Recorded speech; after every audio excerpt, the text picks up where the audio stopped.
El 27.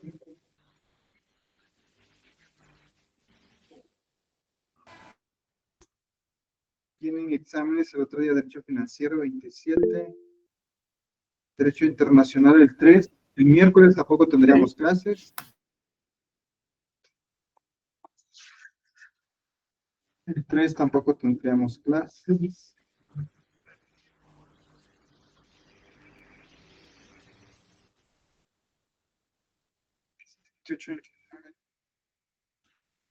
En el horario, licenciado, sería de 7 a 8 y media. Tengo que preguntar por a ver si nos dejan a primera hora, para que no se haya ningún inconveniente. Acá pues todavía es extraoficial porque no está firmado por el doctor Lemus, pero se los comento. Muy bien, vamos a iniciar puntualmente.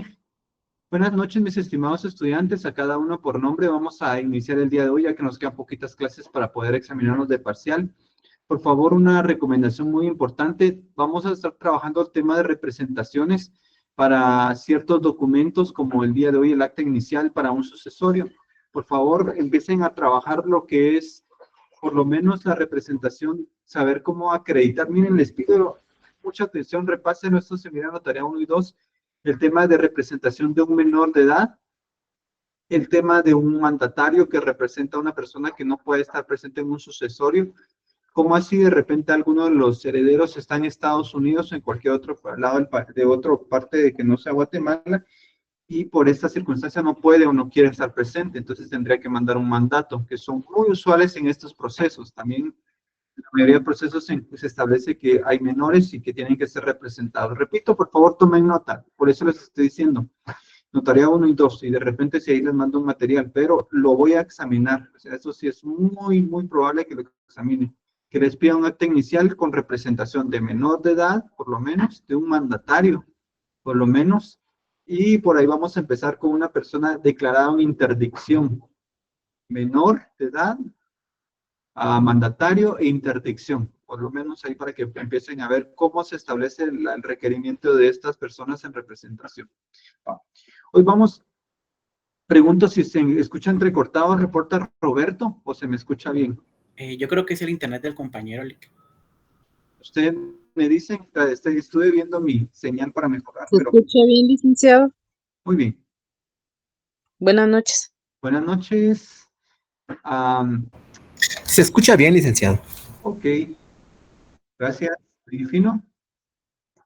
Les motivo y les exhorto. Este fin de semana siéntanse confrontados si no han repasado por lo menos los documentos ya redactados, porque todo esto va a venir en el parcial, no es de mala fe, pero vamos a ir viendo para que ustedes tomen en consideración. Hoy vamos a establecer el procedimiento, por lo menos la fase notarial. Les pido mucho que se concentren porque esto es como armar un rompecabezas. Todo lo sacamos y extraemos de la ley, pero muchas de las circunstancias tenemos que ir colocándolos en su lugar, ya que en el articulado se encuentra disperso. Entonces, por favor, presten atención. Vamos a estar leyendo bastantes artículos.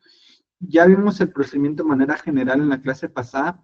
Como ustedes bien saben, se suspendieron actividades, así que se nos restó un tiempo importante, pero vamos a tratar de compensarlo de la mejor forma. El primer paso, como todo procedimiento, es el acta inicial, pero para un sucesorio hablamos que tenemos que tomar en consideración ciertos artículos. Entonces, por favor, código procesal, hoy les pido que van a tener a la mano, por lo menos código procesal civil y mercantil, vamos a tener a la mano el código notariado, el código civil, y también vamos a tener a la mano en algún momento la ley del organismo judicial. Pues, mi mamá dice por persona protegiendo esta reserva natural. Elige a los mejores rastreadores. Muy bien, creo que se nos infiltró en algún anuncio. No sé si es spam.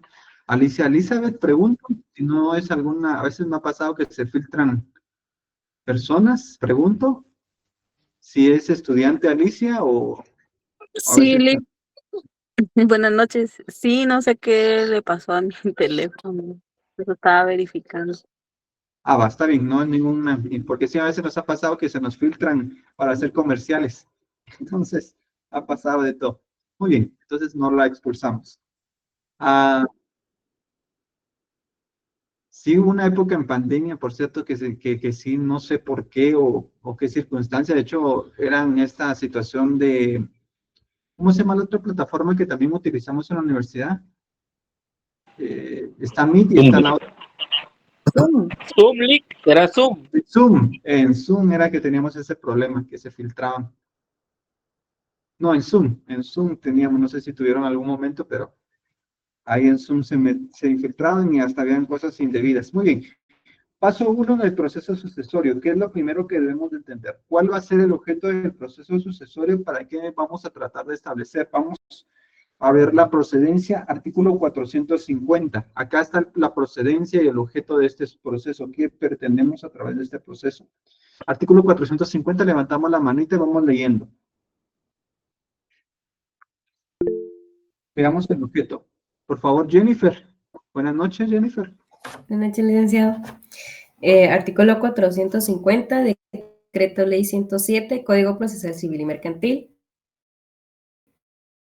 Título segundo, Proceso Sucesorio, Capítulo primero, Disposiciones Generales. Objeto del proceso El epígrafe sucesorio. es importante porque es el objeto. ¿Para qué lo vamos a radicar? Acá hay muchas cuestiones que van implícitas. Entonces, es importante. Por favor, hoy sí vamos a leer muchos artículos, así que presten atención en el orden que los vamos a ir ensamblando. ¿Por qué? Porque es un rompecabezas. ¿De acuerdo? Vamos entonces. Sin perjuicio de que los interesados obtengan la declaración judicial de otros derechos que pudieran haber emanado del fallecimiento de su causante o de su muerte presunta, el proceso sucesorio determinará, cuando menos, primero, el fallecimiento del causante o su muerte presunta. Muy bien. Cuando dictamina PGN, hay que establecer la muerte, ya sea física o la muerte presunta.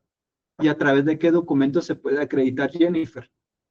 La muerte. ¿Será prueba testimonial? ¿Será prueba científica? ¿Con un certificado de defunción? Muy bien, certificado de muerte presunta o certificado de función. Entonces ahí es acreditar. ¿Y cómo se acredita? Desde el inicio lo vamos a presentar con certificado de función. Documentos que no deben de faltar. Sigamos, ¿qué más? Segundo, los bienes relictos. Bienes relictos hablamos en la clase que básicamente son todos los bienes que deja el causante, tanto activo como pasivo, y que estos van a ser liquidados al momento de ya ser liquidados. ¿Qué es una liquidación? Al activo se le resta el pasivo, y al momento de ser liquidados, pues básicamente lo que nos queda es lo que denominamos la masa hereditaria, lo que se va a transmitir. Digamos, y aquí hay que acreditar documentalmente pues, la propiedad de cada uno, ¿verdad? Si yo digo que soy propietario de un vehículo, pues tengo que acreditarlo. De una casa o un inmueble, tengo que acreditarlo. Si soy propietario de una biblioteca, tengo que acreditarlo. Todo lo que decimos lo acreditamos. Aprovechando, ¿habrá algún estudiante que se nos haya integrado hoy en su primera clase? Pregunto, ¿por traslados? ¿O todos ya me conocen? ¿Estamos bien? Va, solo pregunta. Sigamos. Tercero, las deudas que gravan la herencia. Muy bien, vamos a establecer qué deudas o qué pasivo integra la masa hereditaria de la herencia como tal, ¿verdad? Sigamos.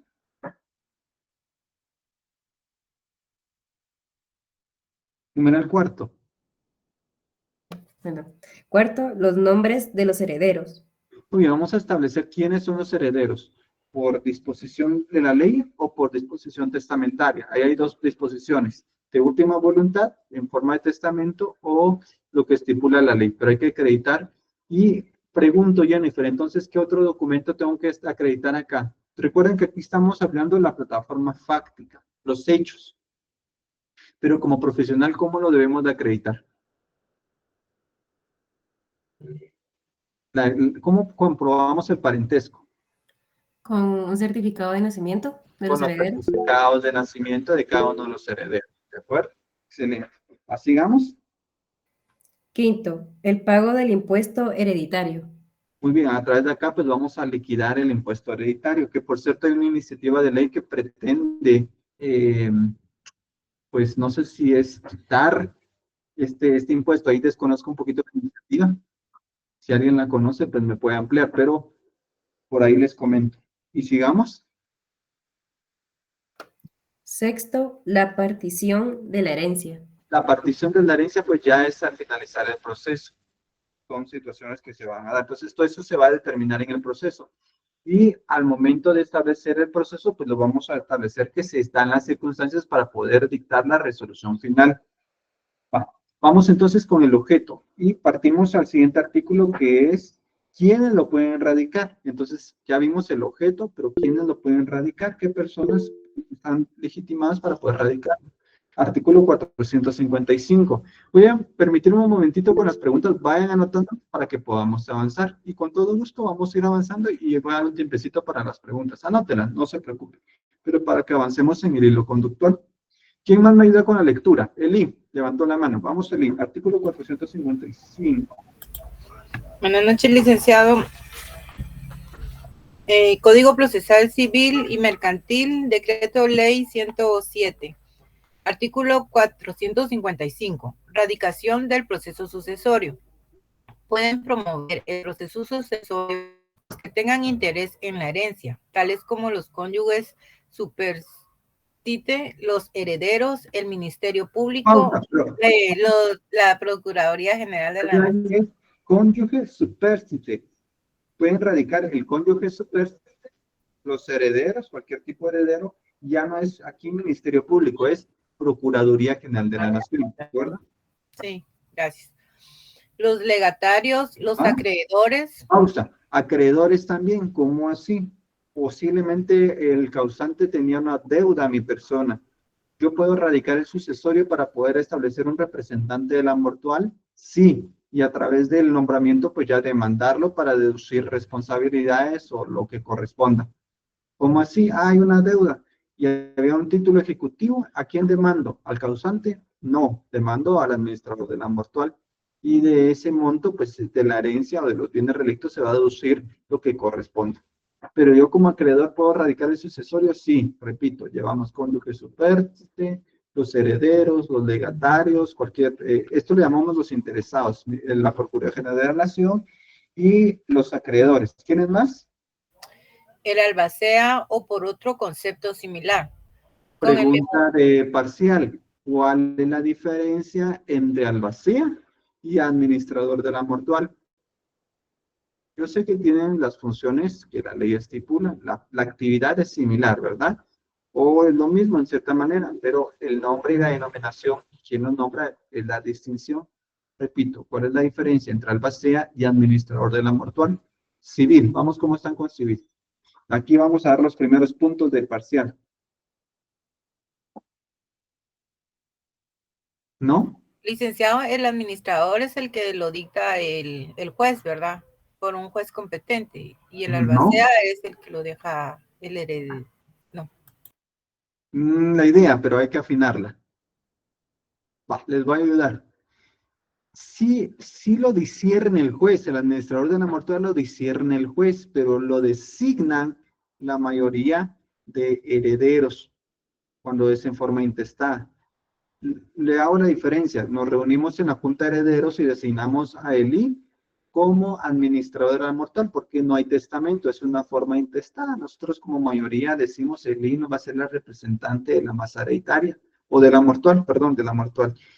Y a través de la designación presentamos esa documentación ante el juez para que ella le discierna, el juez discierna el cargo, pero es designada por la mayoría de los herederos. O sea, el juez tampoco viene e impone, no. O sea, hay una situación, a menos pues que sea judicial y en ciertas circunstancias. Y lo que es el albacea es designado testamentariamente. Los dos tienen la función de representar a la mortual. Los dos representan a la mortual. Y son los encargados pues, de ser esa persona física que responda a los derechos y obligaciones que tenía el causante, ya fallecido, ¿verdad? Sigamos entonces. ¿Qué más? Segundo párrafo. Ya vimos. Sí. Sí, por favor, Eli. Con el memorial de erradicación se acompañarán el certificado de defunción o la certificación. Ahí ponemos prueba documental, todo va concatenado. Ya vimos entonces qué es lo que pretendemos con el proceso, entonces qué documentos van a ser idóneos para poder llevar el proceso. Vamos, por favor, acá vamos a desencriptar o vamos a descomponer de cierta manera de conceptos lo que estamos leyendo para ir haciendo anotaciones, como buenos científicos del derecho, ¿verdad? Entonces, ese término certificado de función ya vimos por qué es importante, porque estamos acreditando la defunción. ¿Qué más? O la certificación de la declaratoria de la muerte presunta. Los Ajá. documentos justificativos del parentesco y el testamento si lo hubieren. Hago la acotación. Entonces, muy importante, los documentos justificativos ¿de qué? Del parentesco. Del parentesco. Si hay cierto grado de parentesco, nosotros pues vamos a acreditarlo. Si yo digo que él es mi abuelo, hay que acreditar la línea de parentesco. ¿Cómo así? Ah, porque tengo que acreditar que yo soy hijo del causante para poder concatenar todo. ¿De acuerdo? Depende de qué es lo que esté reclamando, es un derecho de representación. Pero son documentos muy importantes. Por ahí les comento. Muy bien, por ahí nos comentan que el dictamen es el de Ley sobre el Impuesto de Herencias y Legados y Donaciones, por ahí me la llaman, la hicieron llegar, y es el dictamen de iniciativa 6.376. Muy bien, ahí para que tengan conocimiento. No sé cómo va caminando, por cierto, ahí creo que ya había dictamen, si no estoy mal, ahí por ahí que estaban comentando los docentes de Derecho Notarial, creo que había dictamen para poder ver esta situación. Pero no sé qué tanto ha avanzado, si ya llegó a lectura o no, o solo simplemente hubo dictamen. Ahí sí desconozco. Muy bien, a ver si nos demandan más información por ahí. Muy bien. Veamos, sigamos con la lectura del link. Miren todo lo que estamos extrayendo de este párrafo. Estamos desintegrando cada apartado para poder tener el conocimiento fundamental. Entonces, muy importante que se acredite siempre el parentesco, que establezcamos porque estamos legitimados. Si yo digo que soy acreedor, lo tengo que acreditar. Si yo digo que soy hijo, lo tengo que acreditar. De hecho, yo estaba solventando un previo hace poquito, antes de iniciar la clase, antes de cenar, y estaba solventando un previo de PGN, donde me estipulaban, fíjense que tuve una situación en un sucesorio en donde yo imprimí, creo que fui yo, no recuerdo, pero la cuestión es que son impresiones de fotocopiadora. No sé si ustedes han conectado una fotocopiadora a la computadora, pues las impresiones se ven como fotocopia. Entonces, dictamen de la opinión de PGN fue establecer que teníamos que acompañar los documentos originales de las certificaciones. Pues de aquí que yo llegue a explicar esa circunstancia, mejor los incorporo, hago mi resolución donde incorporo los documentos y solvento la situación. ¿Por qué? Porque creo que esto de llegar a hablar, pues hay otras soluciones, pero siempre hay que acreditar y tienen que ser documentos vigentes. En el caso del certificado de partida de nacimiento, ¿cuánto tenemos de vigencia en este documento? Pregunto.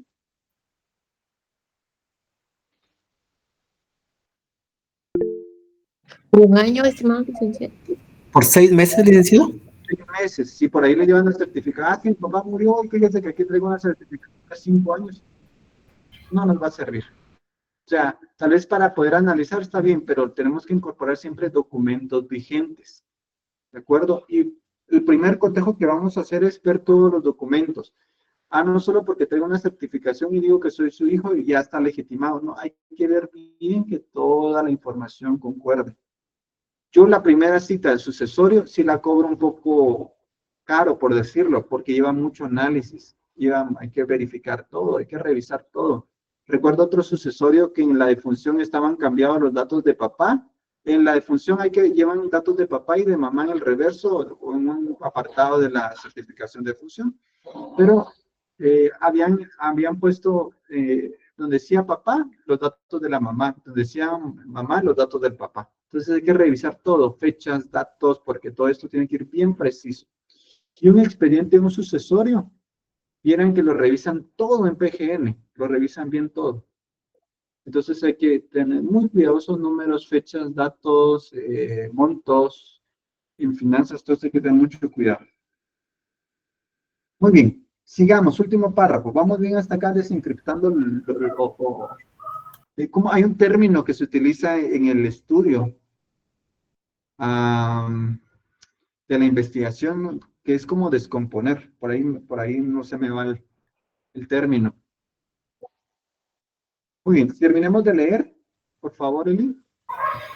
salvo que los interesados lo presenten o el notario pedirán el informe al registro respectivo sobre si existen o no testamentos o donaciones por causa de muerte otorgados por el causante. Muy bien, fíjense lo interesante que se establece acá. Sí lo presentaré, pero yo les recomiendo que aunque no lo presenten, nos solicitemos nosotros. Son como que exámenes de laboratorio previos. Por ejemplo, alguien dice, mire, doctor, me duele el estómago, me duele por acá donde está el hígado. Todo buen médico lo que va a mandar a hacer son estudios de laboratorio. Y acá todo profesional, cuando hablamos de un sucesorio, hay que pedir previamente los informes. Entonces son muy importantes estos aspectos. Por eso tenemos que pedir siempre previamente los informes. Miren, si se pudiere, pero yo les aconsejo que sea siempre. El artículo estipula, salvo que los interesados lo presentaren, pero yo les digo, pídanlo siempre. Pueden anotar al margen, se solicitan previamente, se solicitan y se verifican.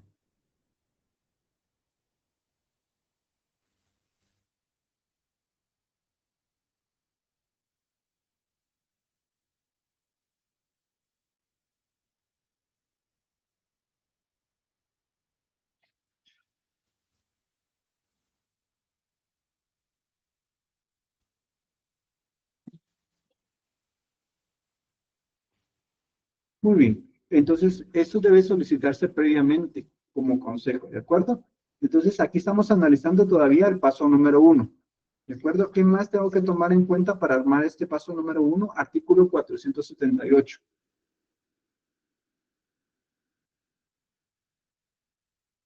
Artículo 478.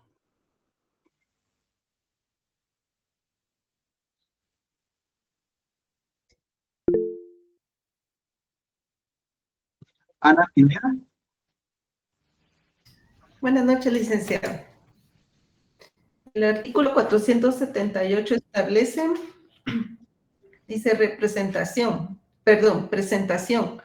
Al promover un intestado, el denunciante justificará el interés con que proceda por cualquier medio de prueba. Muy bien, vimos Deberá entonces también que si yo digo que soy acreedor, tengo que acreditar porque soy acreedor. Si yo digo que soy hijo, tengo que establecer que soy hijo. Si yo digo que soy legatario, pero no pariente, pues tengo que establecer que se me dejó como legatario. Entonces siempre tengo que acreditar documentalmente el interés con que actúo. Segundo párrafo. deberá también indicar, si lo supiere, los nombres y las residencias de los parientes en línea recta y del cónyuge superstite, o a falta de ellos, de Todos digan en casa, superstite. Lleva tildes, no superstite. Superstite. En la tilde, en la P. Superstite. Digan. Muy bien. O a falta de ellos, de los parientes colaterales dentro del cuarto grado. Muy bien. Acá De hay ser posible... Pausa. Acá hay dos principios que van encriptados en este párrafo. Deberá, miren que la forma que está redactado no es, si acaso puede el notario, si considera necesario, no. La redacción deberá también indicar, ¿es una qué? Ordenanza. Acá es una ordenanza, o sea, es un verbo indicador. Deberá indicar, ¿qué debemos estipular? Si lo supiere, los nombres de los que tengan parentesco. Por ejemplo, si hay cuatro hijos y resulta que solo uno llega a la notaría, ¿será que este uno puede iniciar el proceso? Pregunto. ¿Iniciarlo podrá este? Y dice, no, lo que pasa es que mis demás hermanos ya están de acuerdo, pero no pueden venir, pero están a la disposición. Pero pregunto, ¿solo uno podrá ser el solicitante que inicie el proceso? ¿O tienen que estar los 4 en el acta inicial? Sí, licenciado, sí lo pueden iniciar. ¿Quién me habló por ahí? Sí lo pueden iniciar. Sí, licenciado, sí lo puede promover, pero en los avisos es cuando se les cita a ellos, a los demás hermanos, a los que estén con interés. Sí se puede iniciar, pero hay que indicar quiénes son los presuntos herederos. Él tiene que declarar primero bajo su responsabilidad. Yo lo acostumbro a hacer bajo juramento de ley para lavarme las manos, porque a veces no nos dicen plenamente la verdad. Entonces, a veces dicen, mira, a nosotros no nos consta también que sean los únicos. Entonces, siempre yo lo hago bajo juramento de ley y ellos manifiestan que a su conocimiento son los únicos interesados o son las personas que tienen derecho a suceder. ¿De acuerdo? Como consejo pueden estipular que es bajo juramento de ley. Pero ellos tienen que indicar que a su conocimiento son las únicas personas con derecho a heredar y pues estipular este extremo. Y por ejemplo, en el acta inicial, si solo llega uno, él tiene que indicar que tienen derecho a la sucesión hereditaria sus hermanos A, B, C y D y el cónyuge supérstite del causante u otras personas que tengan algún derecho. Siempre hay que indicar, ¿de acuerdo? No se los olvide, en el acta inicial siempre indicar quiénes son los interesados, quién es el radicante y quiénes son los presuntos herederos o legatarios, dependiendo del caso. Cuando demos el aviso, esto también se va a informar. De una vez, acá volvemos a la prueba documental. Miren cómo insiste la ley. Terminemos de leer el último párrafo. De ser posible, deberán acompañarse de una vez las certificaciones de las correspondientes partidas del registro civil. Muy bien, de ser posible, yo les digo, háganlo siempre, porque ese estudio es un estudio previo obligatorio, no por la ley, sino por conocimiento del proceso, cómo lo vamos a dilucidar, ¿de acuerdo? Yo les digo siempre. ¿Qué otro artículo concatenamos? Este procedimiento es bastante interesante, pero no quiero que ni aburrirlos ni que se me pierdan en el hilo conductual. ¿Qué más vamos a concatenar en este primer paso?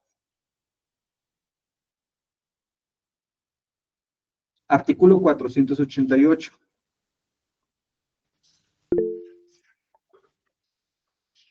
Vamos con Matt, creo que había levantado la mano. Madeline. Mucho gusto, licenciado, buenas noches. Buenas noches. Muy bien. Código Procesal Civil y Mercantil, decreto 107, capítulo 5, proceso sucesorio extrajudicial, sección primera, trámite ante notario. Artículo 488, procedimiento actual. Las diligencias del proceso sucesorio extrajudicial se harán constar en actas notariales, principiando por la que haga constar el requerimiento hecho por los interesados, quienes presentarán al mismo tiempo los documentos a que alude el artículo 455. Muy bien, vale, ahí estamos. Ahora quiero hacer la alusión. Para el paso número 1, entonces, ustedes tienen que lograr armar su caso, por favor. El proceso sucesorio tiene cierta complejidad. Muchas veces dicen, mire, licenciado, resulta que nosotros queremos vender un inmueble que era de mi papá. Todo resulta que mi papá ya falleció y también posteriormente ya falleció mi mamá. ¿Cuántos hermanos son? Somos 4, pero ya 2 están fallecidos. Los fallecidos hay que analizar qué tipo de derechos están ejercitando, si murieron antes o después del causante. Muchos dicen, mire, ¿cuánto nos me va a salir? Y empiezan a decir números sin analizar bien el caso. Lo que sucede que aquí, por lo que les estoy comentando, va a haber un múltiple sucesorio. ¿Eso qué quiere decir? Que los gastos pueden ser que se dupliquen, tripliquen o sean cuádruple. ¿Por qué? Porque hay bastantes fallecidos y no hay derecho de representación. Entonces, mucho cuidado. Es importante, entonces, entender bien el caso, y esto lo encuadramos siempre en el acta inicial. Recuerden que el acta inicial tenía 3 puntos fundamentales. ¿Cuáles son esos 3 puntos? Primer punto, ¿qué era?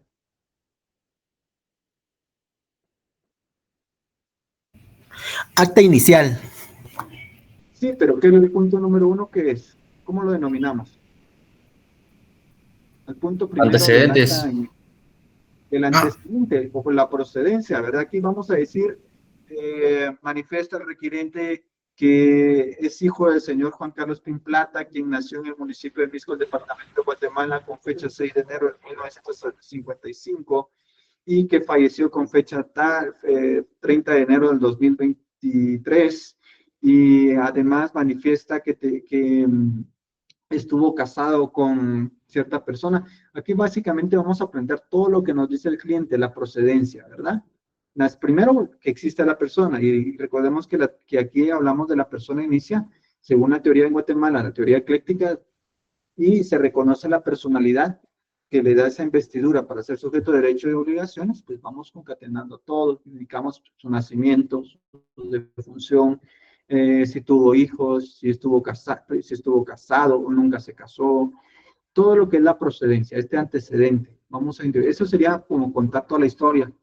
No es necesario en este momento individualizar los bienes, no es necesario en el acta individualizar los bienes. ¿Por qué?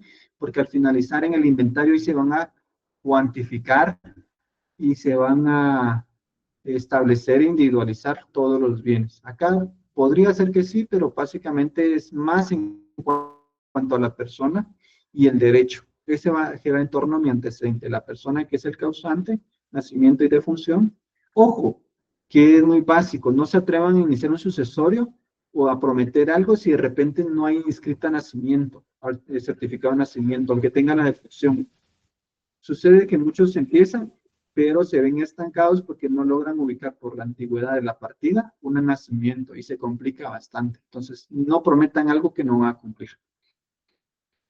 Antecedente, ¿de acuerdo? Punto segundo, ofrecimiento de medios de prueba. Acá ya hablamos fundamentalmente de las certificaciones de nacimiento, defunción, matrimonio, entre otras, ¿verdad? Tercer punto, peticiones, que básicamente vamos a establecer las 3 cajoneras más todas las diligencias. Paso 2, ¿qué sería en el paso 2? Al pie de la primera acta, el notario declarará promovido el proceso sucesorio Ahí extrajudicial anotamos y paso mandará 2. Ahí va paso 2, que este sería básicamente primera resolución. Esto declarará, debe ser expreso, debemos de declarar por radicado el proceso. Paso 2, primera resolución. En esa y mandará, resolución, ajá, perdón, y mandará a publicar los edictos correspondientes para ajá. citar a los que se consideren con derecho a la herencia a título universal o singular y dictará todas las demás medidas previstas en las disposiciones generales de este título. Si mandamos a citar, lo más conveniente que ya indiquemos cuándo va a ser la junta de herederos. Lugar, fecha y hora. Porque si digo, mire, lo citamos, pero ¿a dónde nos citan?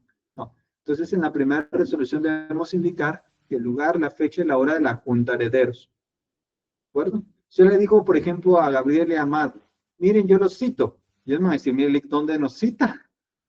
¿O cuándo nos cita? ¿O para qué nos cita? Sí, entonces, si indicamos que van a ser citados, debemos indicar que es junta de herederos, de presuntos herederos, el lugar, la fecha y la hora. Paso 2, ¿de acuerdo? Paso 3, ¿cuál sería nuestro paso 3? Notificación. La notificación, artículo 66, ¿verdad? Ahí concatenamos el artículo 66. Paso 4. El paso 4 lo vamos a ordenar así, acá, pero es importante que ustedes tomen en consideración. El paso 4 es remitir, porque hay un plazo, que es remitir un aviso de erradicación de proceso. Nos vamos al Código Notariado y dentro del paquete de leyes que anexan al Código Notariado, encontramos lo que es, les voy a decir, el decreto 73-75 del Congreso de la República. Decreto 73-75.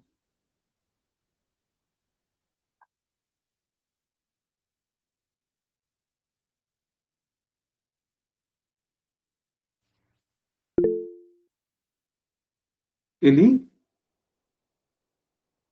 No, licenciado, solo para decirle que ya lo había encontrado por si necesitaba. Sí, es para que me ayude con la lectura. Artículo 2. Artículo 2. Decreto número 73-75 del Congreso de la República de Guatemala. Artículo 2. Los jueces de primera instancia que correspondan a los notarios en su caso darán aviso dentro del término de 8 días hábiles contados a partir de la fecha de erradicación de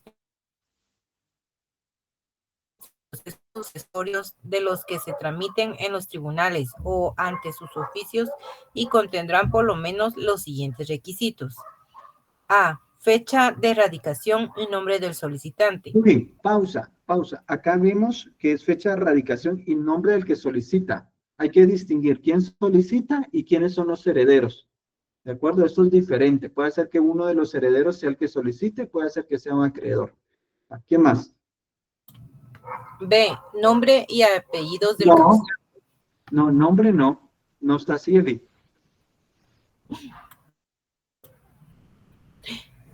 Ay, licenciado, entonces creo que la tengo desactualizada pero la acabo de comprar. Dice nombre y apellidos. Dice la A, fecha de radicación y nombre del solicitante. ¿Ve? Nombre y apellidos del causante. C, nombre y apellido de los padres del causante. Solo verifiquemos. ¿Vale?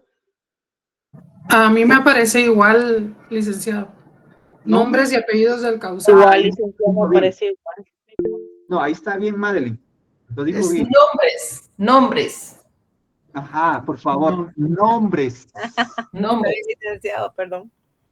Pero ¿por qué es importante esto, mis estimados estudiantes? No es porque el licenciado quiera molestarles y complicarles, no. Porque les quiero decir y comentar qué pasa si de repente Josué Canas tiene identificación de persona. ¿Qué pasa si Josué Osvaldo también se conoció como Joshua Canas? Entonces, todo eso debe ir indicado desde acá. Por eso es nombres, ¿de acuerdo? Y apellidos, ¿de acuerdo? Disculpe, Lee, pero no, porque yo sospechaba el nombre. Sí, gracias por la corrección. Pero pueden establecer, anoten al margen, se indica si tiene identificación de tercero o tiene identificación de persona. Tienen que verificar la partida.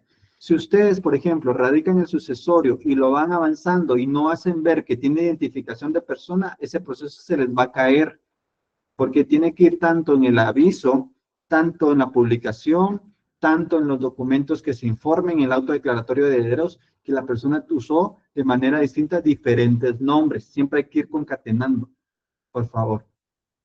¿De acuerdo? Entonces, por favor, sigamos. Por ahí subrayen nombres y hacen la acotación al mar. C. Nombres y apellidos de los padres del causante. Ajá. D. Nombres de los presuntos herederos o legatarios. Muy bien, ahí sí indicamos quiénes son los presuntos. ¿Por qué le llamamos presuntos? Porque no han sido declarados herederos. El término presunto es que hay una presunción que así sea, pero esta presunción va a aceptar prueba en contrario hasta que no sean declarados. Sigamos. E. Si el proceso sucesorio es testamentario, intestado o de donación por causa de muerte. Y F. Firma del juez y sello del tribunal o nombre y apellidos, número de colegiatura, firma, sello y dirección del notario. No podrá dictarse el auto declarativo solicitado si no consta por medio de recibo del registro que fue dado el aviso a que se refiere este artículo. Muy bien. Fíjense acá el siguiente paso. El siguiente paso es importante, dar el aviso, pero no solo dar el aviso, sino que también debemos de incorporar el acuse de recibido. Fíjense que yo cuando estudié, pero este error yo me hago cargo. O sea, de esta situación yo me hago cargo porque tal vez fui muy teórico. Yo aprendí teóricamente que el paso era dar el aviso. Y el licenciado Canas, allá en el 2013, cuando empezaba a ejercer, pues solo di el aviso. Porque así lo aprendí, así lo estudié, y siendo muy aplicado, así lo memoricé. Y solo di el aviso, pero no solo dar el aviso, hay que ir a recoger el acuse de recibido. Una semana, una cuestión tan sencilla, pero yo llevé el proceso y cuando me di cuenta no tenía el acuse de recibido. O sea, hay que ir a dar el aviso y más o menos 8 días posteriores, de 5 a 8 días, les dan a uno una hojita donde dicen, mire, señor notario, se tiene por recibido el aviso y a usted es el notario director. O le van a decir, mire, no se recibe el aviso porque no cumple con estos requisitos, o hay otro notario que lleva el mismo proceso. ¿De acuerdo? Entonces, muy importante lo que es aviso e incorporar el acuse. El acuse es como una cartita porque se la dan a uno doblado, donde dice, señor notario, se tiene por recibido. Esa es una, sí, como una tipo carta, un oficio donde se tiene por recibido el proceso, donde ya se le conoce, ¿de acuerdo? Entonces, es muy importante. Si es extemporáneo, ¿va a pagar una multa? Sí. 25 quetzales, si no estoy mal. que una reforma ahí, creo que es 25 quetzales, y se paga en la tesorería del organismo judicial. Y esta, si no estoy mal, lo emite el archivo de protocolos, si no estoy mal, ahí estaría, no recuerdo porque ya me tocó una ocasión, o no sé si ahí mismo le haga uno el oficio, que voy a tratar de revisar un proceso donde me tocó pagar multa, pero sí 25 quetzales, ya con esto me reciben el aviso. ¿De acuerdo? Va. El registro de procesos sucesorios, ¿en dónde está? Pregunta de examen y pregunta práctica, ¿en dónde está? ¿Quién sabe? ¿Estará lejos? Muy bien. La Corte Suprema de Justicia, ¿pero en dónde? Va, por ahí nos quiere hablar. Vamos con... Levantó la mano. Yajaira. En el sótano de la torre de tribunales. Está en el sótano de la Corte Suprema de Justicia. Sí, levantamos la manita, yo sé, mi estimado Juan, pero para que sepa quién me hable, así, con todo gusto. Está muy bien, está en el sótano de Torre de Tribunales, así es, que está en el pasillo, por cierto, que conduce al sótano de Torre de Tribunales, casi ahí hay un cajero. También ahí está la cuestión de jueces, si no estoy mal, ahí hay una cuestión de jueces, es la misma ventanilla, pero es en ese, si no estoy mal, es el primer pasillo, ¿verdad? Uno entra y es el primer pasillo, mano izquierda. Muy bien, solo tengan conocimiento. Corte Suprema de Justicia y pueden ir a preguntar. Cuarto paso, quinto paso. Este quinto paso, la teoría no lo numera como quinto, pero ya les comenté que esto debiera ser previo. Yo les aconsejo que sea previo. Acá los resaltos se aconseja tenerlo antes de iniciar el sucesorio. ¿Cuál es? Según el artículo 455, regresemos al artículo 455 y lo encontramos ahí.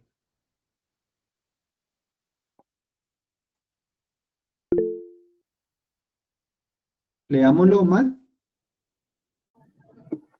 Artículo 455. Radicación del proceso sucesorio.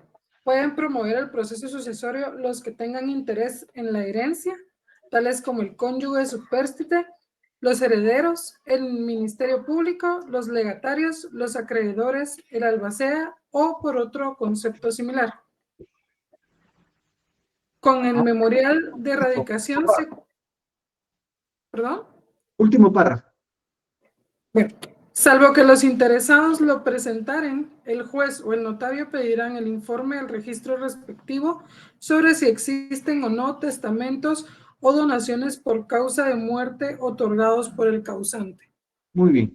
Ese sería entonces nuestro quinto paso, pero ya les aconsejé que lo tengan como antes, ¿de acuerdo? La teoría no los enseña como quinto, pero sí les aconsejo que siempre ustedes hagan el estudio correspondiente. Sexto paso. Ahora van a encontrar textos en los cuales aquí los pasos varían. Unos lo ponen antes, otros lo pongan después. Miren, es indistinto, yo no me molesto si me lo cambian, yo les propongo como yo lo trabajo. ¿De acuerdo? Por ahí hay un texto donde dice, no, pero es que está primero la publicación y otro dice, está primero el avalúo. Yo les voy a comentar cómo yo lo trabajo y por qué lo trabajo así. Pero tampoco si me lo ponen diferente. En estos pasos que van en medio, tampoco va a estar malo. Ahora, si me ponen acta inicial, resolución final y audiencia PGN, ahí sí les digo, está malito, ¿verdad? Pero estos pasos de acá, según el texto que ustedes consulten, van a estar diferentes. A mí me costó mucho aprenderlo. ¿Por qué? Veamos, el siguiente paso es realizar un avalúo fiscal. Antes les quiero comentar que en la práctica hay diferentes tipos de avalúos. El avalúo es una forma de cuantificar y cualificar lo que es un bien inmueble.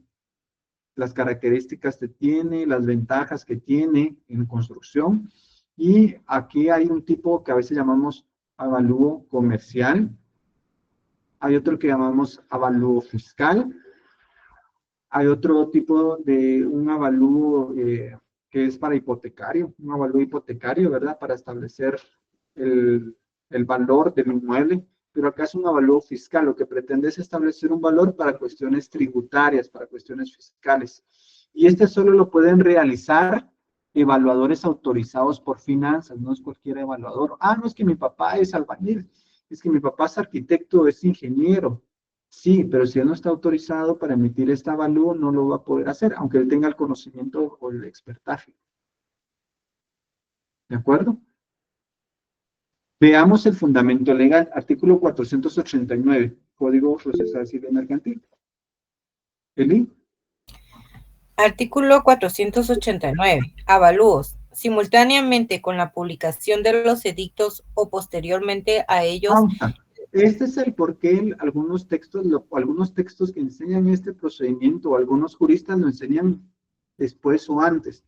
Yo acostumbro inmediatamente, después de enviar el aviso, ya estar gestionando en mi caso, mi evaluador que de confianza se llama don Gustavo. Yo llamo a don Gustavo y le digo, miren Gustavo, háganos una cita. Yo en lo personal los avalúos no gano nada. Yo solo digo, miren, yo les propongo a don Gustavo para que él realice el avalúo. Ustedes negocien con él cuánto les va a cobrar y hagan realmente, yo ahí no trabajo como intermediario. Otros notarios que sí se mira el paquete completo y ahí le dan un poquito, se quedan con un poquito a ellos y le dan un poquito o bastante al evaluador. Yo en lo personal, yo realmente les doy el número, que ellos hablen con él, que es un acuerdo. En lo personal, un avalúo por inmueble está en la calle alrededor de 1,000 quetzales, 1,200 por ahí, a 2,500 por inmueble. Eso es lo que vienen cobrando, más o menos, para que tengan idea. Por inmueble, dependiendo del lugar, la distancia a recorrer, el tamaño del inmueble, va a variar.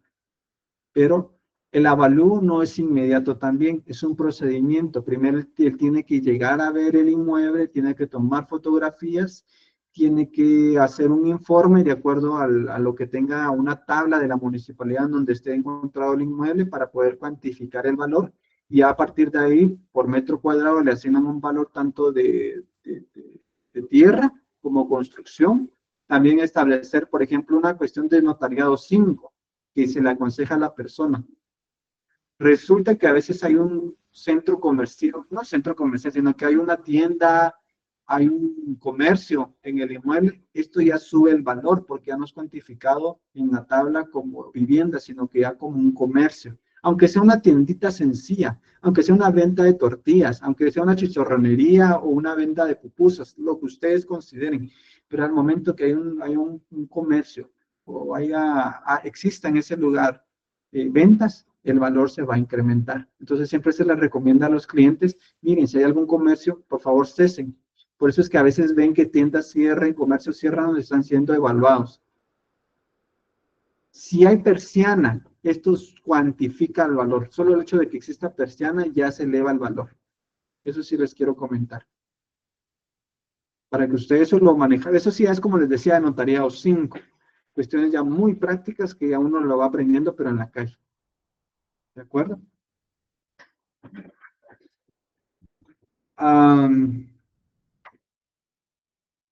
Sigamos. Entonces, al avalúo, por eso es que va a llevar tiempo. No va a ser inmediato. Es un procedimiento que se presenta y después se lleva a la municipalidad y se aprueba posteriormente por finanzas. Es una resolución administrativa, en donde se le cuantifica el valor. Entonces, tampoco es inmediato. Por eso yo prefiero trabajar paralelo, las publicaciones y el avalúo, ir las dos paralelas. ¿Por qué? Porque si yo espero que termine una, después de hacer otra, nos va a dar mucho tiempo. Un poquito de paciencia con las preguntas. Si terminemos la lectura, creo que el himno se está ayudando. Ahorita vamos a ir dando tiempo para... El notario podrá pedir por intermedio de la dependencia que corresponda que se fije el valor de los bienes que son objeto de transmisión hereditaria, el cual se hará constar en el inventario. También podrán las partes proponer un experto autorizado por el Ministerio de Hacienda y Crédito Público, quien podrá quien podrá cumplir su cometido al ser faccionado el inventario. Sin embargo, tratándose de acciones u otros valores, el notario oficiará a la Superintendencia de Bancos o a otras oficinas competentes para recabar el valor correspondiente. Muy bien. Aquí hay acciones, se puede oficiar para que estipulen el valor de la acción. O si hay bonos o alguna cuestión, pues también se puede oficiar. Generalmente la mayoría, vamos a partir de un notariado básico, de un notariado 3. Generalmente vamos a estar trabajando con lo que son bienes inmuebles y vehículos. El avalúo de vehículos, si no estoy mal, está más o menos entre 600, 800 a 1,000 quetzales por vehículo. Solo basta presentar tarjeta de circulación y certificado de propiedad. Pero si hay vehículos, hay que reportarlos también. Entonces es muy importante, ¿verdad?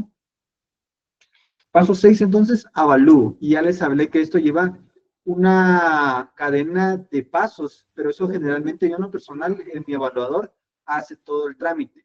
Hay evaluadores que solo hacen el avalúo, pero ya no presentan el avalúo a finanzas, sino que se encarga al notario. Ahí pues hay que tener mucho cuidado cuando ustedes contraten a su evaluador si él hace todo el trámite. Él les va a pedir siempre certificado de función del causante y también el certificado de propiedad de los inmuebles y del vehículo. Paso 7. Paralelo, estamos trabajando en la publicación del edicto. Veamos el paso 7. Les decía que hoy es una clase como rompecabezas, ¿verdad? Vamos a ir tomando los artículos y los vamos formando. Vamos a ver quién más nos ayuda. Gracias, Eli. Vamos a ver si participen más alguien que no haya leído. Yo estoy bien agradecido con los que ya han participado, pero que los que no han participado quiero que participen. Vamos con Gustavo. Y de ahí dejamos también a Andrea para la siguiente. Buenas noches, licenciado. Artículo 456. Edictos. Y con esto tampoco desmotivar a Ali, a todos los que participan, a que no dejen de hacerlo. ¿De acuerdo? Al contrario, me gusta y que tengan esa iniciativa. Pero también a los demás que se motiven, que puedan contagiarse de esa participación. ¿De acuerdo? Vamos entonces. Artículo 456. Edictos. En la misma resolución en que se radique el proceso, se ordenará la publicación de edictos, citando a los que tengan interés en la mortuoria, debiendo publicarse por 3 veces, dentro del término de 15 días, en el diario oficial, y contendrán los nombres del solicitante y del causante. Tendrán que, primero entendemos que son 3 veces en el término de 15 días. Generalmente no es que uno diga, fíjense que cuando yo iniciaba decía, ¿será que yo elijo los días? No, uno presenta el edicto y generalmente si sale el lunes, sale los 3 lunes de cada semana. Por ejemplo, si saliera hoy la publicación, ¿hoy qué estamos? Hoy estamos, ¿hoy qué fecha es? Hoy estamos enero 17. 17. Hoy no, hoy estamos, ¿qué fecha estamos? Enero. Febrero. Muy bien, saldría cada fecha de este día, ¿de acuerdo? Si tuviéramos así, saldría cada fecha de este día. Cada día lunes saldría durante 3 semanas, para que ustedes tengan conocimiento. Va. Sigamos con la lectura. Por favor.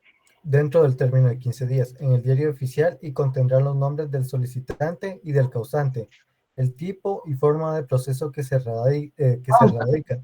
Hay 2 conceptos que son diferentes y que hay que describirlo. Tipo y forma. Ojo, no es lo mismo estipular tipo y forma de proceso. ¿A qué se refiere con el tipo de proceso? Y la forma del proceso. Si no me equivoco, creo que tipo se refiere a si es intestado o testado, y forma si es extrajudicial. Sí, pausa, pero vamos anotando. Cuando hablamos de qué tipo de proceso es, mira, este es intestado, este es testamentario, o este es donación mortis causa, o es mixto. Tenemos que indicar qué tipo de proceso es. Testamentario, intestado, donación mortis causa. Y cuando hablamos de la forma es cómo se está tramitando, si es ante notario o es judicial. 2 cosas que hay que mencionar. Entonces, radicó ante mí proceso sucesorio intestado extrajudicial. Y si no les gusta extrajudicial, en sede notarial o en bufete notarial, como ustedes gusten. ¿De acuerdo? Sigamos. Esto es lo que me gusta preguntar en el parcial mucho. Mire, redacte un edicto con los datos proporcionados. Sigamos. Así como lugar, día y hora para la celebración de la Junta de Herederos ante el juez competente o el notario según los casos. El término de las publicaciones no interrumpe el curso de las demás diligencias que deban efectuarse. Por eso vamos paralelo con todas las demás diligencias, para aprovechar bien el tiempo. acuerdo? Entonces van paralelo a las publicaciones y vamos trabajando otras cosas. Sigue avanzando el avalúo y tenemos pendiente algunas otras diligencias. Publicación de un edicto. Ahora acá, si hay publicaciones, el siguiente paso sería realizar la junta de herederos e interesados. Acá pueden ser presuntos herederos o interesados. La junta de herederos se van a hacer en la fecha y hora indicados para que todo proceda conforme se estipuló. Pero ¿cuál es el fundamento legal?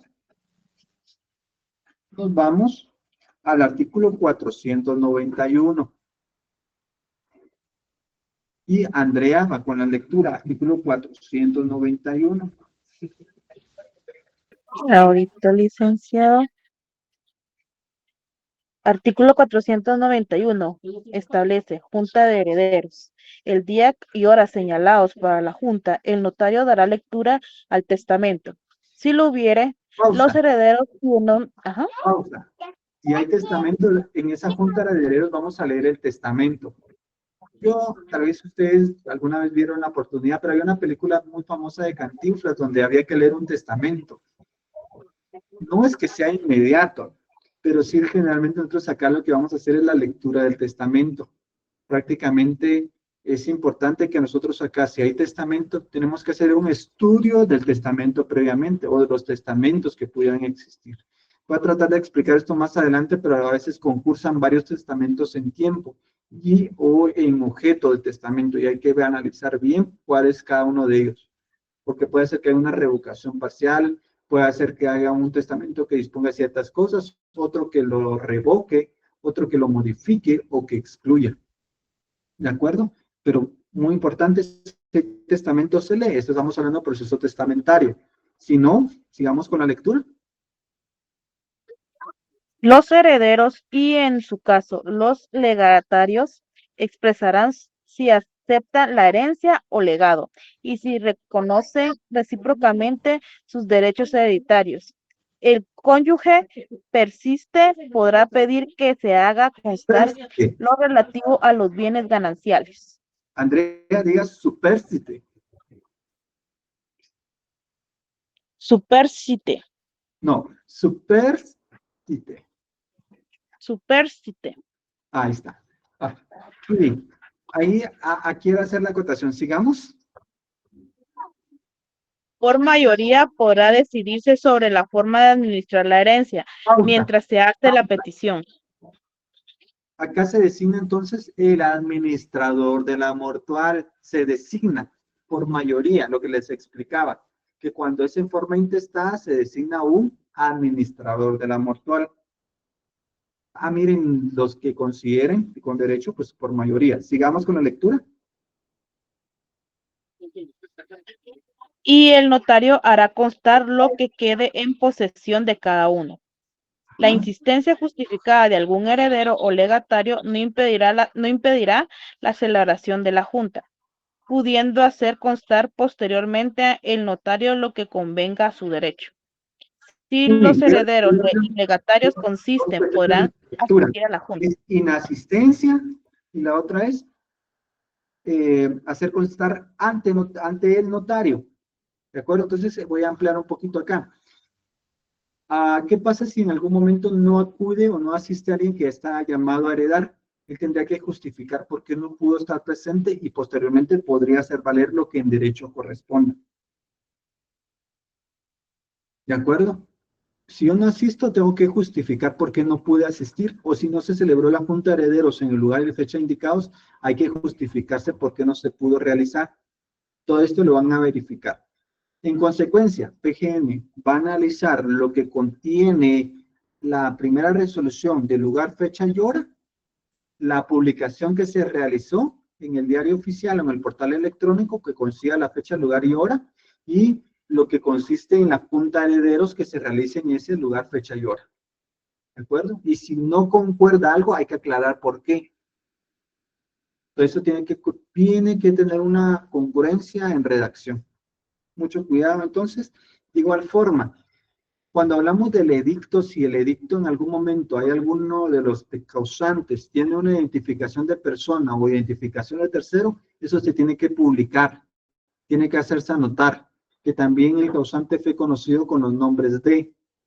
¿Por qué? Porque tiene que ir todo congruente para que no haya contradicción en lo que se está diciendo.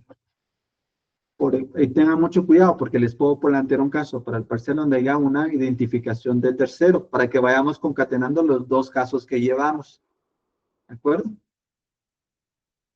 Aprovechen este primer parcial, que este primer parcial es bien poquito el contenido. Aprovechen a puntear, a poder aplicar todo lo que hemos visto, porque este parcial sé que es un poco difícil. Mi experiencia en estos años me doy cuenta que en el primer parcial también tiene un grado de dificultad, porque no conocen el tipo de examen del docente y tienden como a chocarse en una pared, donde uno dice, ¿cómo estudio? ¿Qué tipo de examen vendrá? ¿Es falso o verdadero? ¿Es de subrayar?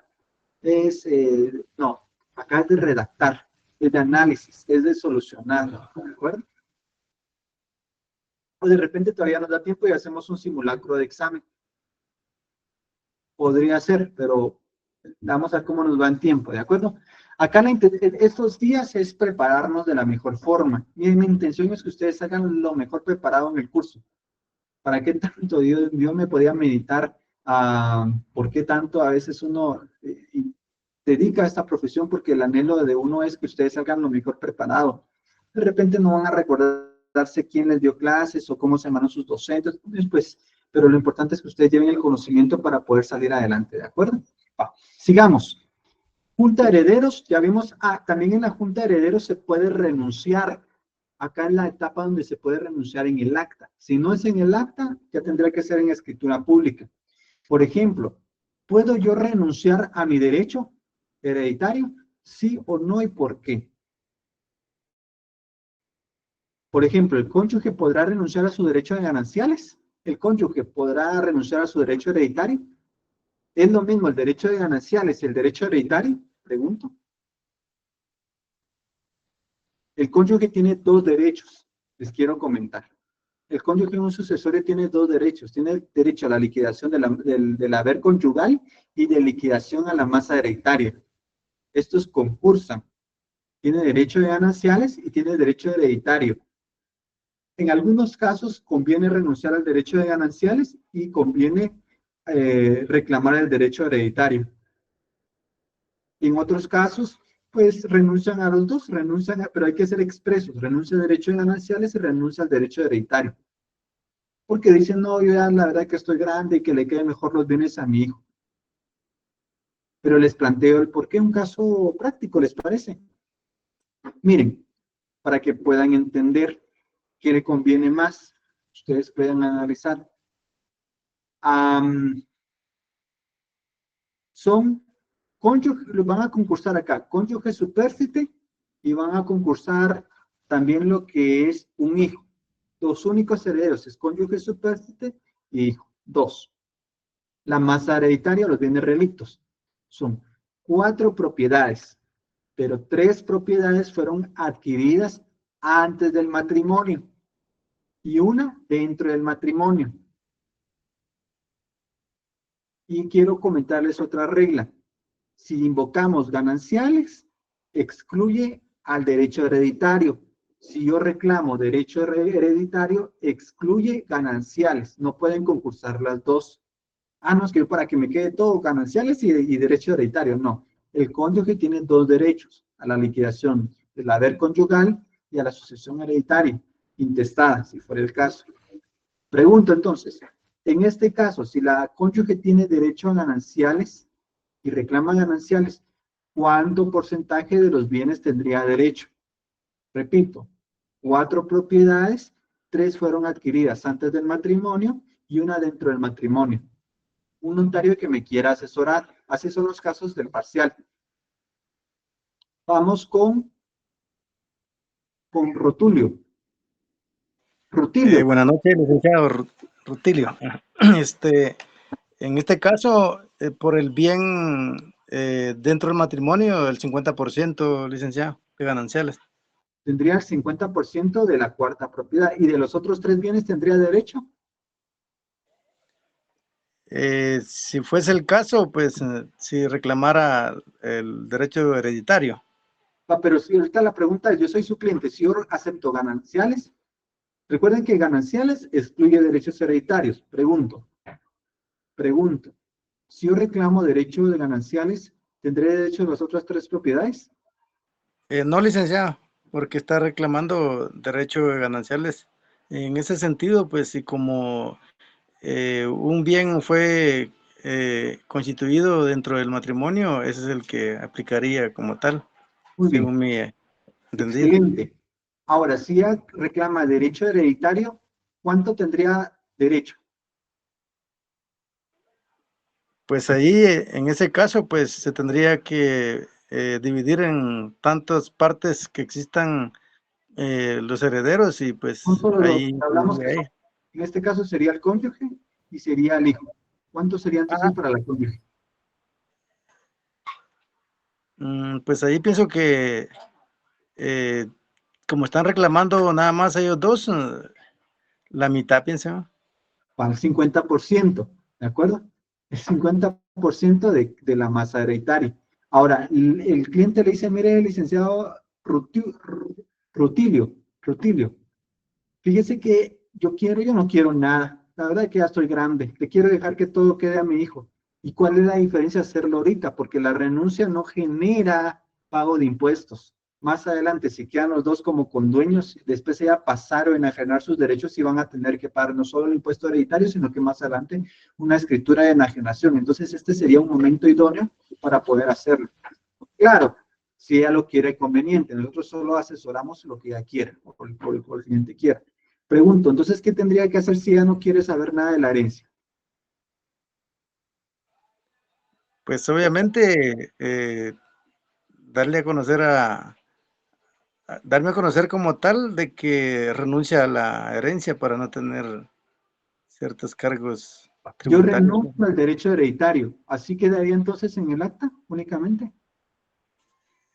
No, ahí sí no le llego al análisis sobre eso, licenciado.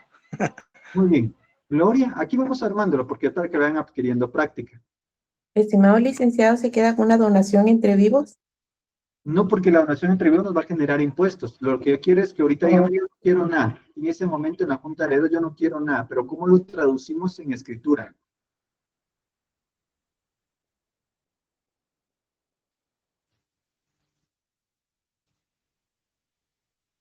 María, Mercedes. Buenas noches, licenciado. Ajá. Yo diría que él en la escritura pública se No, no es escribiría. escritura, estamos en el acta. Porque Ah, si en el es acta, escritura, perdón. va a generar más gastos. ¿Se puede en escritura? Sí, pero va a generar más gastos. Entonces, en el acta se escribiría que él está renunciando a sus derechos hereditarios y también a sus derechos de gananciales. Muy bien, hay que describir los dos derechos, que renuncie. La ley del organismo judicial establece el derecho de renuncia la renuncia de derechos, siempre y cuando que no causen una cuestión perjudicial. ¿Cuál es el fundamento de la ley del organismo judicial para estipular la renuncia? ¿Alguien no tiene a la mano la ley del organismo judicial? El artículo 19. Leámoslo por eso, Josué. El artículo 19 de la ley del organismo judicial, decreto 2-89.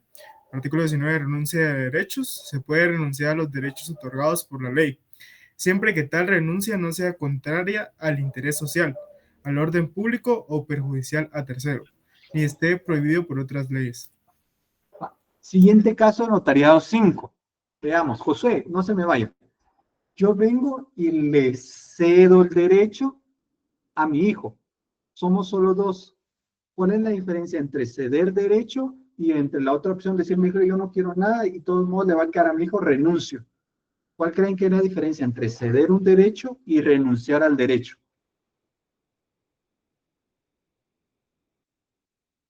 Tal vez lo que usted habla en cuanto a que va a generar más gastos en cuanto a los impuestos. En el acta yo le puedo decir, mire, con una escritura yo le cedo el derecho a mi hijo. O puedo venir y decir, yo renuncio y que solo mi hijo se quede. ¿Cuál creen ustedes que puede ser la diferencia o aconsejar qué es la diferencia?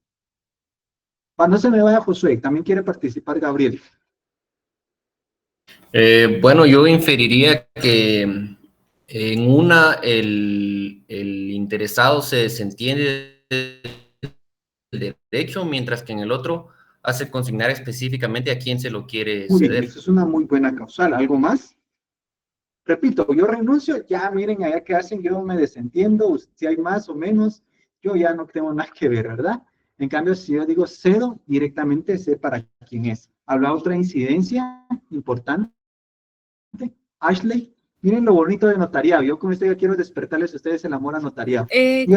Tal vez como usted lo mencionaba, que cuando se renuncia no está sujeto a pago de impuestos.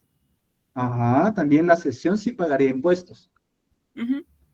Otra diferencia, muy bien, pero hay una muy importante que a veces nos va a servir para poder entenderla de la mejor forma. Fíjense que a mí me ha gustado en los últimos años, ya me buscan a mí muchos estudiantes que les gusta el derecho notarial. Entonces yo sé que la mayoría de que están conmigo es porque les gusta el derecho notarial, de un 90%, calculo yo, por no decir el 100%. Fíjense que hay una situación que es importante. Si yo les digo renuncio, miren allá, me desentiendo y peleen los que tengan que pelear por el derecho que me corresponde. Pero aquí yo le diría ceder. En la cesión cierra puertas para que solo una persona reclame. En cambio, en la renuncia también abre puertas para reclamar derecho de representación. ¿Y qué vamos a dejar concatenado acá? Solo vamos a ver un pincelazo, porque va a ser más adelante que lo amplíe. Vamos al Código Civil y vamos a ver el derecho a la representación. Artículo 929. No lo voy a tocar hoy plenamente porque ese es más para más adelante, pero para que tengan conocimiento. Artículo 929. Por eso el sucesorio tiene varias aristas que hay que manejar. ¿Josué lo tendrá? 929 Código Civil. Sí, Lick, aquí tengo mi Código Civil. Tiene 929, ¿verdad? Sí, Jennifer lo tiene. Aquí lo tengo. Artículo 929. Representación hereditaria. Derecho de representación hereditaria. Es el que tienen los descendientes de una persona para heredar en lugar de ella, si hubiere muerto antes que su causante. Igual derecho existe cuando el heredero ha renunciado la herencia o la ha perdido por indignidad. Pausa. El derecho de representación básicamente es heredar en lugar de. Por ejemplo, es que mi papá renunció, pero yo soy el hijo, soy el nieto, por decirlo así. Mi papá renunció, pero yo sí quiero. Entonces eso abre la puerta para los que se sientan con derecho, entren a heredar en lugar de. A diferencia de que digo, mire, yo les cedo el derecho, ahí ya cierro la puerta para que si, aunque mi hijo quiera, pero yo ya dispuse sobre el derecho. Entonces, son incidencias de que las figuras al final pretendieran ser lo mismo, pero tienen diferentes incidencias entre renunciar y ceder. A veces conviene más renunciar y a veces conviene más ceder. Entonces, vamos a ir aprendiendo, pero no es lo mismo, aunque los efectos legales parecieran que sí. Porque les decía, yo Josué Canas, mi papá se llama Osvaldo, yo, por ejemplo, él deja una masa hereditaria, yo digo, yo no quiero nada, pero de repente viene mi hijo Paul o mi hijo Josué y dice, mi papá renunció, pero nosotros sí queremos. Entonces, al momento que yo renuncié, abro las puertas para que ellos reclamen en lugar de, entren a concursar en lugar mío. No es otro sucesorio, sino que es en representación. Ese es el derecho de representación, heredar en lugar de. Ahora, si yo digo, miren, yo ya, la verdad que le cedí el derecho a mi hermana Lilian. Ya le cedí el derecho y mis hijos no pueden reclamar nada porque era un derecho que a mí me asistía y que yo con mi voluntad le cedí el derecho. Ahí no pueden invocar ninguna cuestión ellos. Entonces, son cuestiones que tienen que ir manejando y que vamos a ir viendo poco a poco. Sigamos avanzando, que ya nos apremia el tiempo. Y miren que estas clases son bien bonitas. A mí me encanta el intestado. Es muy bonito el intestado. Hay que tener mucho cuidado. Sí, hay que revisar siempre y recontrarevisar los expedientes. Llevo bastantes intestados, pero sí hay que tener mucho cuidado. Miren que los intestados no hay que redactarlos apresuradamente, sino que tienen que ir poco a poco en la redacción. Sigamos. La junta de herederos, después que viene el inventario. Si alguien dirá, miren, licenciado, yo le soy muy sincero, yo en lo personal, yo, Josué Canas, realmente mi habilidad matemática no es de las más lúcidas. Yo creo que tengo más talento en otras áreas de la comunicación y la expresión, pero la matemática a mí realmente en básicos y lo poco diversificado que llevé, pues siempre se me complicó un poquito el área de las matemáticas. Dije, no, pues voy a estudiar Derecho. Pero les comento, acá también en esta área del notariado vamos a ver inventarios, donde vamos a tener que liquidar activo, pasivo, deducir impuestos.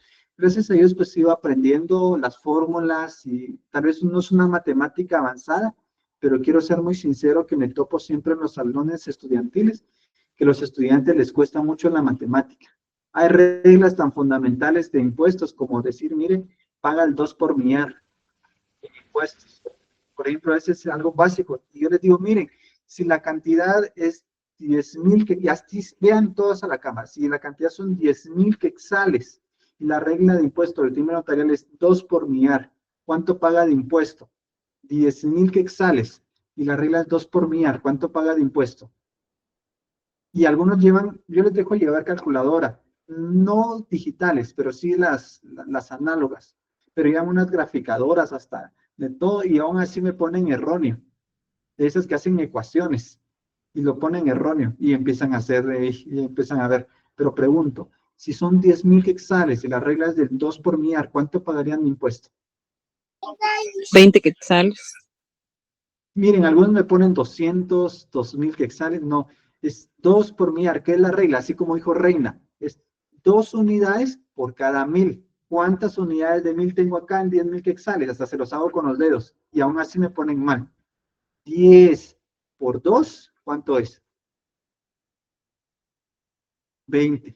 Y algunos utilizan del 0,2, pero no es tan complicado, solo es multiplicar las unidades de 1,000 por 2, ¿verdad?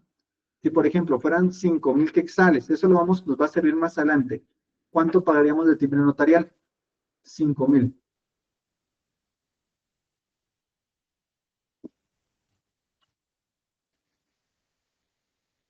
10 quetzales, ¿no? 10, sí, va. Reglas básicas que tenemos que ir aprendiendo y se nos dificulta. Entonces, acá vamos a ver un poco de matemáticas. El inventario tiene un activo, tiene un pasivo, hay que deducir ciertos bienes. Pero ¿dónde vemos el inventario? Artículo 490 del Código Procesal Civil y Mercantil. Así que el día del examen pueden llevar calculadora, pero algunos, como les decía, llevan hasta graficadora y con eso, pues, no son operaciones matemáticas muy complejas, porque acá no es de evaluar la capacidad matemática, pero que sí sepan las reglas. Ahorita vamos a resolver dudas. Yo creo que por acá, por el inventario, nos vamos a quedar.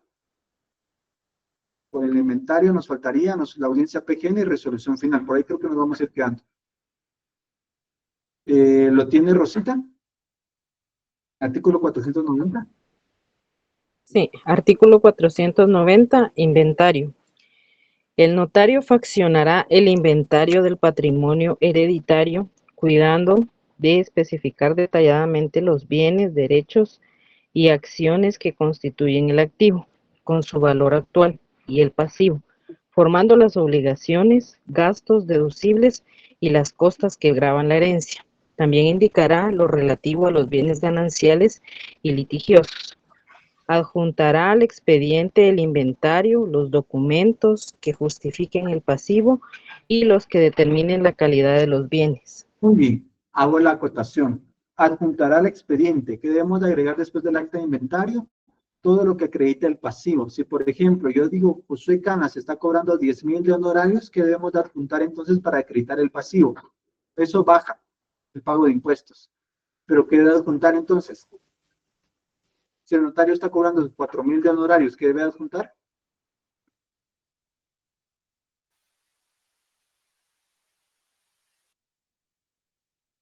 La factura. La factura. Si yo digo que porque todo se prueba, si digo que la publicación me costó 517, ¿qué voy a adjuntar? La factura. El recibo de pago. Si yo digo que el evaluador me cobró 2,000 quetzales, ¿qué voy a adjuntar? Factura del evaluador. La factura del evaluador.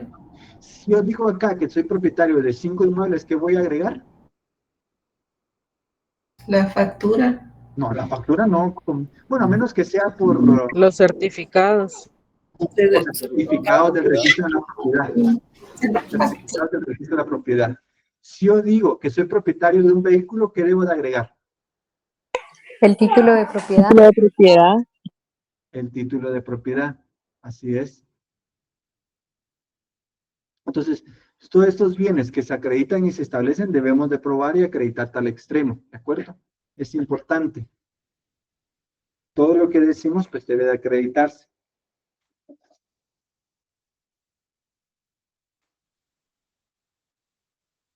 Muy bien. Vamos con preguntas. Preguntas para ir terminando hoy la clase. No quiero también sobrepasarme en tiempo.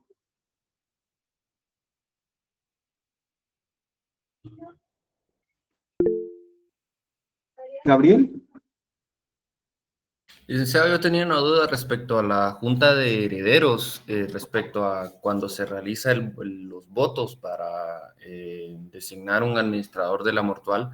¿Estos votos tienen el mismo valor o es dependiendo del grado de afinidad con respecto al No, es por causante? interesados y generalmente acá pues es de común acuerdo. Si hubiera desacuerdo y alguien se mire, yo no estoy de acuerdo en este extremo, ahí tendríamos que suspender y se tramita judicialmente. Entonces, generalmente acá todo tiene que ser por el consentimiento, principio de consentimiento unánime. Gracias. Muy bien. Estimado Rutilio. Licenciado, perdone, yo tengo una... ¿Te escucho? Oh, tuvo problemas con el audio. Lilian Larios.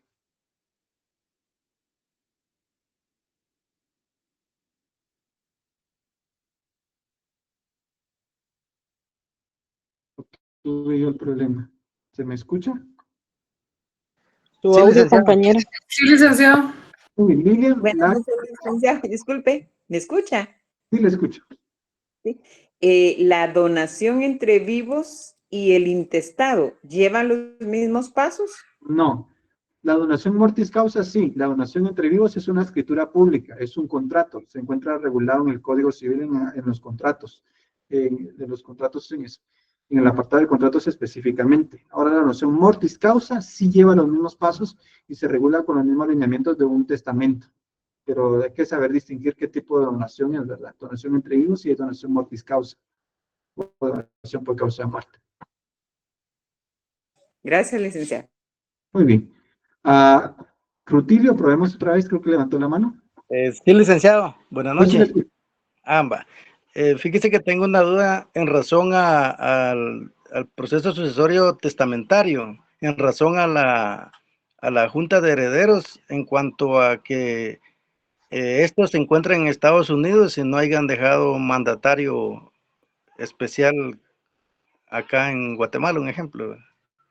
En ese caso, ¿qué es lo que procede a la hora de darle lectura el notario al testamento?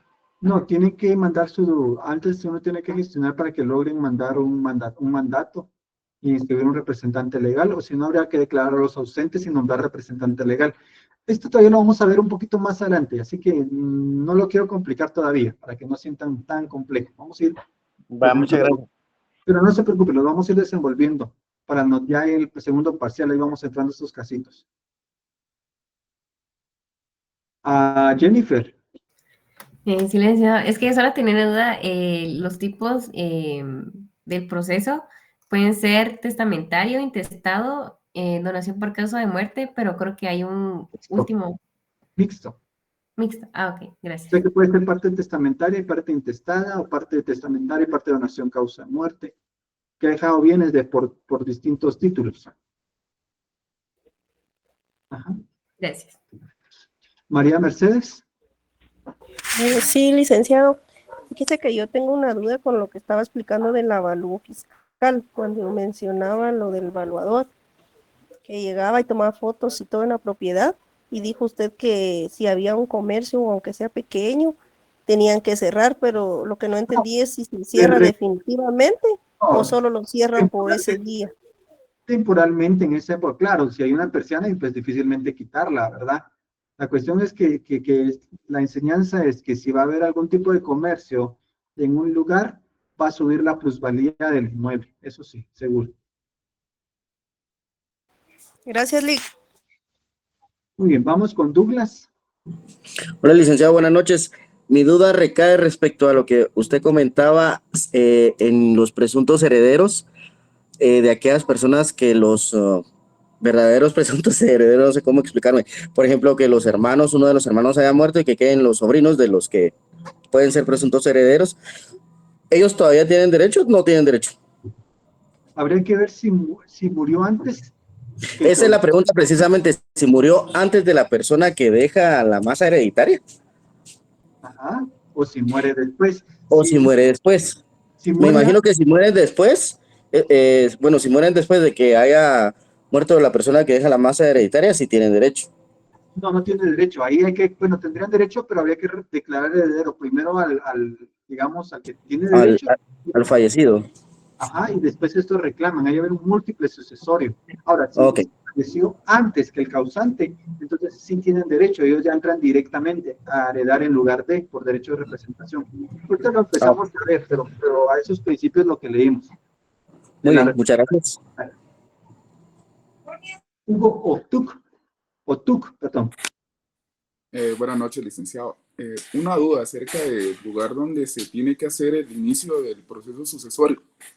Digamos que en un caso de que pueda ser de que el papá tenía, digamos, los bienes en otro departamento, digamos, tenía un bien en el departamento, digamos, de... Zacapa, Jutiapa, Jalapa, Chiquimula, Santa Rosa. Y los hijos vivían, digamos que aquí en la ciudad de Guatemala. Entonces, ¿dónde se tiene que iniciar el proceso sucesorio? ¿O tienen que ir en cada momento? En notarial, nosotros tenemos competencia en todo el territorio nacional. Ahora, en procesos sucesorios judicial, pues hay otras reglas de competencia, pero en notarial no hay ningún inconveniente. Muchas gracias, licenciado. Muy bien. Josué Bravo. Licenciado, buenas noches. Una pregunta. Estaba pensando que, supónganse, cuando hay un intestado y supongamos que en una parte interesada sea una persona, pues, ya de la tercera edad, esa persona en su testamento, supongamos, podría ceder su derecho, es decir, dejándolo plasmado en su testamento, que si en algún momento fallece, pues, se cede ese derecho en el proceso, para seguir el proceso intestado. Vamos a ver, si es un testamento, usted puede decir herederos en primer lugar, segundo lugar o tercer lugar. O sea, no puede decir, mire, en primer lugar dejo Josué, si en fallecimiento de Josué y ya él no estuviera vivo, pues se lo dejo a Pedro, ahí puede ver eso, según entiendo, ¿verdad? Que algo así me está preguntando. Ahora, si de repente vengo yo y cedo mi derecho, sí puedo hacer, yo puedo en algún momento decir, mire, yo cedo ya a mi hermana Lilian todo derecho que pudiera tener hereditario sobre mis señores padres, y yo estar vivo, ¿verdad? Y todavía no falleció mis padres. Pero depende ahí cómo sea el caso, pues sí pueden hacerse diferente tipo de instrumentos que habría que hacer valer. Ok, muchas gracias. Estamos hablando de presuntos derechos hasta que no sean declarados como tal, ¿verdad? Y así habría que consignarlos en la escritura, no decir algo que no es, ¿verdad? Ok, gracias. Muy bien, porque puede ser que al final yo ceda algo y al final no me dejen nada, ¿verdad? Entonces, no tendría sentido, por eso hablamos de presuntos derechos. Roberto Pirir. Buenas tardes, licenciado, compañeros. Por ejemplo, se inició un proceso sucesorio, se hizo todo el proceso, se finalizó y resulta que al final quedó un bien sin registrarse y ya se terminó el proceso sucesorio. ¿Qué procede en ese caso? Habría que ampliar el acta de inventario y ampliar el proceso. Ahorita se lo vamos a ir viendo poco a poco, todavía no se me adelanten ahí en los pasos. Ahorita lo que hemos visto es que pueden surgir múltiples, pero vamos con lo básico. Pero sí, ahí habría que ampliar el acta de inventario, ampliar el dictamen de PGN, habría que ampliar un poquito el proceso. Gracias. Pero sí se puede hacer.